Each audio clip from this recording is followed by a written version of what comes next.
Stomaku është organi më i ndjeshëm në trupin ton, edhe ndaj shqetësimeve më të vogla, por shpeshherë dhimbjet e tij sinjalizojnë diçka më serioze. Mjekja gastrohepatologe eriologjika na shpjegon se Helicobacteri pylori shkakton disa sëmundje të stomakut dhe se si transmetohet ky bakter tek ne.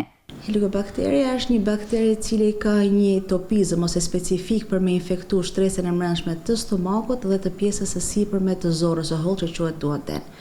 Transmetohet në rrugë fekalo-orale, domethënë nga goja dhe nga pjesa e ushqimeve të papastra. Në stomak ai mund shkaktojë deri në problemet madhore nëse ne nuk e kapim në kohë dhe nuk e trajtojmë. Nga gastrit, në ulçera, mund të shkojnë deri në kancer të stomakut. Por si mund të ekzaminohet prezenca e këtij bakteri? Mund të ekzaminohet ose me feqe, ose me analizë gjakut, ose edhe me një test tjetër që quhet breath test, një ekzaminim i ajrit. Krahas medikamenteve, a ka ndonjë kurë natyrale që ndihmon në eliminimin e këtij bakteri, apo çfarë duhet të kemi kujdes? Skema standarde është triple terapi. Janë 2 antibiotik që përdoren për me trajtu helikobakterin dhe shoqërohet edhe me mbrojtës dhe ulës të aciditetit të stomakut.